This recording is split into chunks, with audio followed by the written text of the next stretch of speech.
fait un clap, on est parti. Bonjour à toutes et à tous, aujourd'hui une vidéo un peu spéciale dans laquelle je teste un nouveau format, un peu plus décontracté, avec un peu moins de scripts, moins de recherche bibliographique et je l'espère un rendu un peu plus court. Ce format, on va l'appeler contre-argu, c'est en quelque sorte un retour sur la dernière vidéo dans laquelle je vais répondre à certains arguments qui ont été mis en commentaire. Et oui, sur l'argumentarium, on contre-argumente aussi, et c'est très bien. On va donc faire un petit retour sur vos réactions à la vidéo sur le Lyon-Turin, qui ont été nombreuses et généralement très polies et très courtoises. Ce qui est assez sympa à lire quand on traite ce type de sujet un peu sensible, dirons-nous. Et grâce à certaines d'entre elles, je vais en profiter pour expliciter un petit peu plus le positionnement de cette chaîne. Au vu de certains commentaires, c'est l'occasion, vous verrez. Au passage, à l'avenir, donc n'hésitez pas à mettre vos arguments en commentaire sous les vidéos, puisque même si j'y réagis généralement plus passé quelques jours, je continue de les lire, et puis je prends note de certaines de vos remarques. Sans plus attendre donc, on va se plonger dans l'argument qui est, à mon sens, revenu le plus souvent. Et c'est un argument que je vais appeler le « bon ok, comme ça, non, mais autrement, peut-être que oui, non ». En gros, certains d'entre vous soutiennent que ok, peut-être que comme ça, isolé et sans politique ferroviaire ambitieuse, le tunnel Lyon-Turin ne serait pas écologique. Mais qu'en fait, il pourrait très bien l'être dans le cadre d'une autre politique. Avec par exemple une importante taxe sur les poids lourds en parallèle, de forts investissements dans le fret ferroviaire, des mécanismes d'incitation, etc., ça paraît possible de forcer le report modal vers le train, comme c'est le cas par exemple en Suisse. Et puis on pourrait d'ailleurs imaginer, ce que beaucoup d'entre vous mentionnent également, que ce serait pareil pour l'avion, si on taxe fortement les billets et le kérosène, et si on rend le train plus accessible, alors on fera reporter suffisamment de trafic aérien vers le train. Et là, il serait bien écologique. Et c'est vrai que ce sont de très bons arguments pour justifier de la pertinence écologique d'un tel projet. Après tout, même à trafic constant, voire à trafic décroissant, on aura toujours besoin de faire passer beaucoup de marchandises et de voyageurs sur les rails, ce que ne permet pas la ligne actuelle pour l'instant. Mais attention, tout ce qui est avancé là comme proposition relève d'un propos politique très spéculatif, dans le sens où, à ma connaissance, aucun travaux de modélisation, de scénarisation ou de prospective de quelque nature que ce soit n'a été mené en ce sens. Et donc oui, pour répondre à certains d'entre vous, ça mériterait effectivement d'être réactualisé, parce que justement, c'est difficile d'y voir clair aujourd'hui avec des scénarios qui commencent un peu à dater. Et notamment sur le trafic voyageur, sur lequel on a encore moins de données que sur le trafic de marchandises. Bon du coup, est-ce que le Lyon-Turin pourrait être écologique à terme si on l'accompagne d'une politique ambitieuse de report modal en parallèle? Aucune idée. Or, ici, et ce sera mon premier point sur le positionnement de cette chaîne, je présente des arguments qui sont documentés, qui s'appuient sur des données, sur des notes de synthèse, sur des ouvrages, sur des travaux scientifiques, sur des enquêtes ou d'autres documents divers. Et même si je ne doute pas que mon avis personnel, tout comme le vôtre d'ailleurs, est très intéressant et très pertinent, l'angle de cette chaîne, c'est de présenter des argumentaires basés sur des données et documents déjà existants, et qui vont être plus ou moins visibles dans l'espace médiatique. En d'autres termes, ici, c'est pas une chaîne d'opinion, mais vous pouvez, ceci dit, tout à fait donner la vôtre en commentaire, il n'y a pas d'interdiction. Quand dans la première vidéo, j'ai dit que cette chaîne était politique, je voulais dire par là qu'elle était sujette à un traitement orienté, puisqu'il s'agit avant tout d'angles de hiérarchisation, de mise en lien, de traitement d'informations que je choisis, et qui véhiculent donc invariablement une certaine vision du monde, et la mienne en l'occurrence. D'ailleurs, je remercie toutes celles et ceux qui me félicitent pour mon objectivité ou ma présentation factuelle des choses, mais je préfère vous préciser que personnellement, je ne crois pas à l'objectivité totale et complète dans ce type d'exercice. Rien n'est neutre dans la transmission d'informations, et donc mes vidéos ne le sont pas non plus. Gardez à l'esprit que j'ai un avis politique contre lequel il est parfois difficile d'aller, j'ai un angle, j'ai une orientation, et comme tout le monde, j'ai des biais. Et je ne peux donc pas vous garantir de neutralité objective. Tout ce que je peux vous garantir, c'est de l'honnêteté, des sources documentées, du professionnalisme et surtout de la transparence. Ceci étant dit, il y a un autre truc qui me semble important à vous dire sur cet argument du report modal sous condition d'une politique ferroviaire d'ampleur. Attention à l'idée que ce processus se fasse facilement, comme une sorte d'évidence dès lors que l'incitation financière et le gain de temps semblent suffisants. Le report modal, c'est une vraie politique et c'est pas aussi simple que ça. Si on prend la Suisse par exemple, on oublie souvent de dire que le bilan du report modal grâce au tunnel de base en Suisse est en fait pour l'instant assez mitigé. Car si aujourd'hui c'est bien 72% du trafic de marchandises qui passe par le train, ce chiffre il était déjà de 69% en 1999, soit bien avant la construction des tunnels de base. Et 3% d'augmentation, c'est pas foufou quand on considère l'investissement colossal que ça demande. En plus de ça, il se trouve que le trafic de marchandises est en décroissance depuis pas mal d'années maintenant en Suisse, ce qui pose un petit peu la question de l'intérêt de ces nouveaux tunnels, puisque finalement, les tunnels historiques avaient l'air de pouvoir supporter un tel trafic. Et n'allez pas penser que les tunnels suisses étaient mieux lotis que celui du Mont Cenis, on est typiquement dans les mêmes types d'ouvrages. L'ancien tunnel du Gothard date de la même époque que le Mont Cenis, fait la même longueur et se trouve à la même altitude. Donc si celui-ci pouvait encaisser un trafic important avant 2016, l'année de mise en service du tunnel de base, pourquoi celui du Mont Cenis ne pourrait pas le faire, avec évidemment des travaux de modernisation adéquats? La question se pose en fait. Bref, si ça vous intéresse de creuser encore le sujet, je vous mets en description un lien vers le rapport d'observation et analyse des flux de transport de marchandises transalpins de 2020, qui est produit par la Commission européenne et par l'Office fédéral des transports suisses. Et puis, je vous mets aussi le rapport sur le transfert de trafic de 2021, toujours de l'OFT, qui sont très éclairants sur ce fameux report modal en Suisse. On y découvre par exemple que la réduction du nombre de poids lourds en Suisse a également été obtenue par l'augmentation des capacités des camions. En gros, il y a moins de camions, mais ils transportent plus de trucs. Mais surtout, ils éclairent sur les impacts très relatifs des tunnels de base sur le processus de diminution des poids lourds. Car quand on voit la baisse continue du trafic de camions depuis 20 ans, on a quand même un peu de mal à voir l'effet tunnel de base. Ou en tout cas, c'est pas flagrant, je sais pas ce que vous en pensez. Au passage, on voit que même avec la politique extrêmement volontariste de la Suisse en la matière, la baisse du nombre de poids lourds atteint péniblement les 500 000 poids lourds après 20 ans de baisse continue. Alors franchement, tabler sur le fait qu'en France, on va diminuer de 1 million de poids lourds, un peu magiquement avec ce tunnel, bon, qu'on soit bien clair, je dis pas que le Lyon-Turin pourrait pas être écologique à terme s'il était intégré dans une politique ferroviaire de report modal plus large. Mais visiblement, d'une part, on n'a pas besoin d'attendre la construction de ce tunnel de base pour se lancer dans cette politique publique, puisque les Suisses l'ont fait avant, avec un certain succès. Mais qu'en plus, très peu, voire aucun travaux n'ont été menés en ce sens à ce jour. Et vous noterez que c'est dommage, parce que la politique publique ferroviaire, on pourrait le faire en France. Alors un autre point qui est revenu assez régulièrement dans vos commentaires, c'est celui du bilan carbone qui atteindrait sa neutralité vers 2057, en considérant que c'est pas si loin pour un ouvrage qui est supposé permettre un transport décarboné pour des décennies, voire des siècles. Alors je me suis sûrement mal exprimé si l'information qui a été retirée ici, c'était que le tunnel serait neutre en émissions carbone en 2057. Ce que je voulais dire, c'était qu'il s'agissait là du minimum, en prenant toutes les options optimistes, même celles qui ne sont absolument pas réalistes. Mais d'ores et déjà, le gouvernement table sur une optimisation totale de la ligne à 2045, aux grandes dames des élus locaux, ce qui repousse déjà la compensation potentielle vers 2070. Après, si on part maintenant du principe qu'on arrive à faire aussi bien que les Suisses, soit une réduction à la grosse louche de 500 000 poids lourds par an, ça nous amène au doigt mouillé à une compensation complète 50 ans après la mise en service complète de la ligne, soit vers 2095.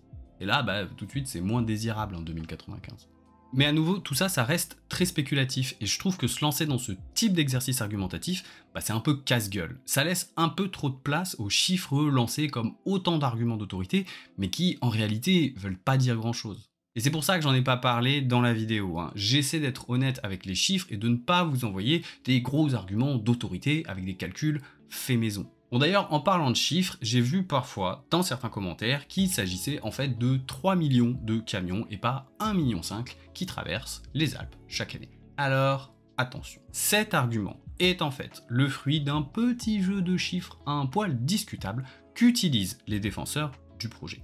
Parce que quand vous entendez qu'il y a 3 millions de poids lourds qui traversent les Alpes et que le tunnel pourrait en prendre 1 million, vous vous dites, ok, un tiers, c'est ambitieux, mais c'est raisonnable. Ça passe. Mais sauf que dans ces 3 millions de poids lourds, les défenseurs du projet comptent les 1,5 million de camions qui passent à 20 milles, soit au niveau du littoral méditerranéen. Or, ce sont des flux qui n'ont pas grand-chose à voir en termes de marchandises, qui répondent à des enjeux régionaux respectifs et qui ne peuvent pas vraiment être liés par un système de vases communicants. D'ailleurs, on l'a bien vu lors de l'incendie du tunnel du Mont Blanc en 1999. L'ensemble du trafic s'est reporté sur le tunnel du Fréjus, sans que celui de Vintimille ne bouge d'un poil. On a donc bien là affaire à deux trafics différents, et il n'y a aucune raison de penser que le percement d'un tunnel dans le nord des Alpes change quoi que ce soit au trafic du littoral par Vintimille. Et d'ailleurs, dans les travaux de l'enquête publique de 2012, où se trouve justement le scénario de réduction de 1 million de poids lourds, c'est bien exclusivement le combiné Mont-Blanc-Fréjus dont il est question. Il s'agit donc bien d'1,5 million de poids lourds, et pas 3 millions, n'en déplaise aux défenseurs du projet. Mais bref, vous voyez bien là ce que je voulais dire dans la vidéo par on peut se lancer dans des grands comptes d'apothicaires. En fait, on peut discuter autant qu'on veut des chiffres, on peut les faire parler, on peut les confronter, on peut les mettre ensemble, on peut les rediviser en petits morceaux, bref, on peut se lancer dans ce type de comptabilité. Mais alors on rentre, je trouve, de plus en plus dans un travail technique, voire scientifique. Un travail pour lequel nous n'avons généralement ni les ressources, ni la méthode, ni le temps pour effectuer une étude méticuleuse et rigoureuse. Et c'est souvent comme ça qu'on finit par faire de la tambouille mathématique maison et puis qu'on fait des raisonnements motivés et de l'expertise de comptoir. Alors, un autre petit argument que l'actualité vient d'apporter, c'est celui qu'un tel tunnel protège contre le risque d'éboulement et donc de fermeture de la voie ferrée. Ce qui est le cas en ce moment, après un éboulement dans la vallée de la Maurienne le 27 août dernier.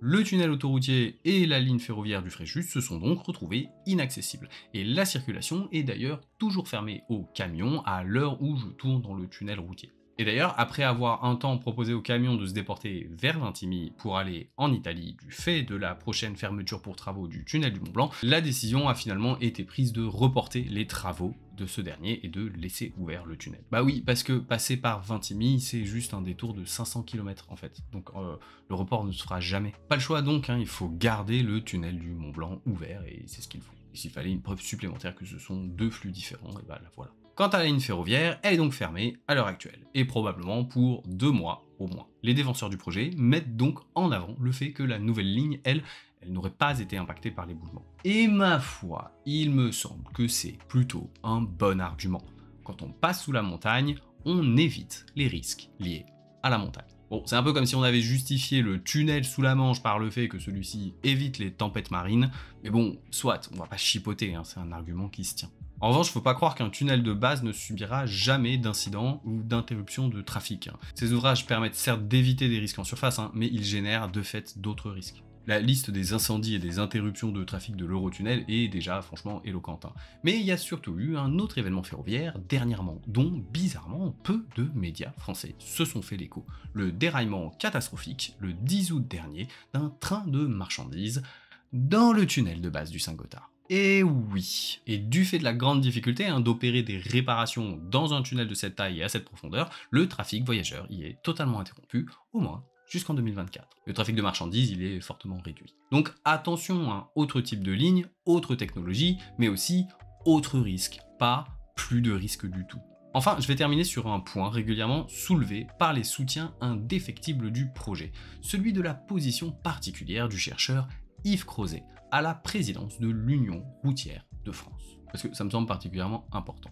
L'argument défendu ici, c'est qu'il ne faudrait pas écouter, mobiliser ou accorder du crédit aux contributions de ce chercheur en particulier, car il serait jugé parti, en étant lui-même à la tête d'un grand lobby routier français. Alors, bon, il y a plusieurs choses très problématiques dans cet argument, on va prendre le temps de le décortiquer, un peu comme un gros oignon de mauvaise foi.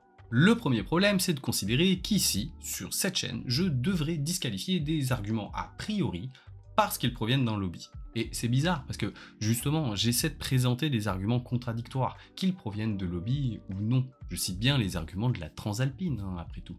Donc du coup, ce que je comprends, enfin ce que j'espère comprendre, c'est que j'aurais dû présenter Yves Crozet comme un ancien président de l'URF, afin d'éclairer sur sa situation, puisque j'ai effectivement précisé que la Transalpine, c'était un lobby.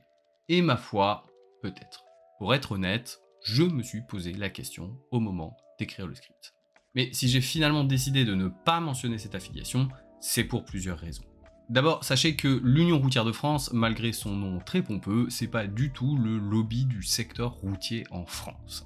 L'URF, c'est un think tank dédié à la question de la mobilité routière, qui certes produit des réflexions, des documents, des fiches d'information essentiellement liées au trafic routier, puisque c'est le but de l'association, mais qui n'a absolument pas l'envergure d'un lobby. Dans le milieu, c'est la puissante Fédération nationale des transports routiers, la FNTR, qui est considérée comme le gros lobby défendant les intérêts du secteur, ainsi que son équivalent européen, l'OTRE. Alors effectivement, l'URF regroupe de nombreux acteurs privés du secteur de la route, et on y retrouve donc les habituels Vinci, Total, Renault et l'OTRE justement. Mais on y retrouve également des associations de sécurité routière, d'automobilistes ou encore d'élus locaux. Mais surtout, on trouve beaucoup d'autres chercheurs, comme Martin Koning, Bernard Julien ou encore Aurélien Bigot. Aurélien Bigot qu'on peut difficilement considérer comme lobbyiste du transport routier, au vu de ses nombreuses interventions dans des médias tels que Limite ou Reporter.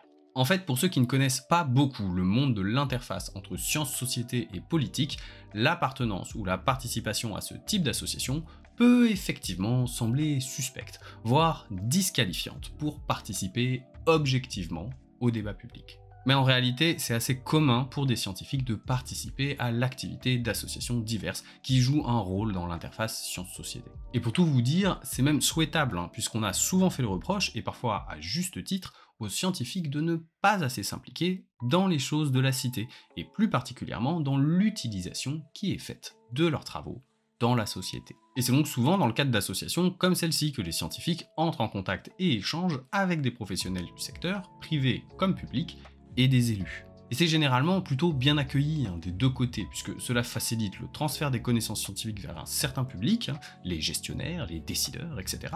Et que ça permet d'un autre côté aux scientifiques d'accéder à un grand nombre de données et d'acteurs de terrain pour mener leurs recherches. Alors bien sûr, ces associations ont des orientations politiques plus ou moins marquées, auxquelles les scientifiques peuvent ou non adhérer, mais il ne faut pas être dupe. Et clairement, l'URF n'est pas neutre politiquement. Mais ce n'est pas une raison pour disqualifier les propos d'un scientifique qui y contribuerait. De très nombreuses associations, par ailleurs très actives sur le plan du militantisme, accueillent des scientifiques en leur sein, et heureusement que ces derniers ne risquent pas de se délégitimer en participant à leurs travaux. Vous imaginez si on devait disqualifier les propos d'un chercheur ou d'une chercheuse parce que, je sais pas, il ou elle participe à Greenpeace, à Sea Shepherd ou France Nature Environnement. On se lancerait dans une espèce de chasse aux sorcières dont on ne sortirait jamais. Alors, si on l'accepte pour ce type d'association, il n'y a pas le choix, il faut l'accepter pour toutes les associations, think tank compris. Les scientifiques doivent être libres d'adhérer, de participer et de travailler dans ces structures, sans risquer d'être délégitimés. Et je pense d'ailleurs que si ça vous intéresse, je ferai une vidéo sur le rôle du monde associatif dans le lien entre science et société, car c'est vraiment un secteur qui est essentiel à cette interface, et je sais de quoi je parle. Voilà, je pense en avoir terminé avec cette vidéo un peu spéciale. J'ai pu répondre, je l'espère, à quelques-uns de vos arguments, mais évidemment, je ne peux pas tout traiter, vous l'imaginez bien. Comme je vous le disais, tout traitement d'information est soumis à des choix éditoriaux, à des angles, à des limites inhérentes au format. Dites-vous que j'ai pour chacune des vidéos que je fais énormément de données, d'informations et de documents que je mets finalement de côté, car bien qu'intéressants, ils ne permettront pas, à mon sens, de mieux comprendre l'aspect que je souhaite traiter, et que parfois ça alourdirait un peu trop le propos. Pour la vidéo sur le Lyon-Turin, l'angle était « Est-il si écologique que l'on veut bien le croire et les écolos sont-ils si irrationnels que ça de s'y opposer ?» Et j'espère avoir plutôt bien traité cette question. Mais si vous souhaitez avoir la totalité des informations sur ce chantier, sous tous les angles imaginables et de la manière la plus objective et complète possible, alors évidemment, cette vidéo ne vous suffira pas.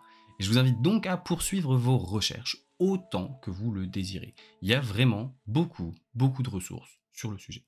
Mais moi, personnellement, je vais m'arrêter là, car je pense avoir fini de traiter ce sujet selon l'angle de cette chaîne.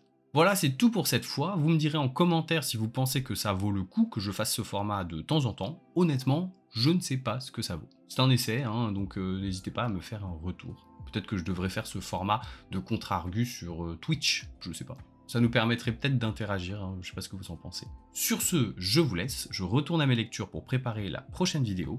Merci beaucoup aux 9000 personnes qui se sont abonnées à la chaîne en quelques mois, ça fait vraiment plaisir. Et à très bientôt dans l'Argumentarium.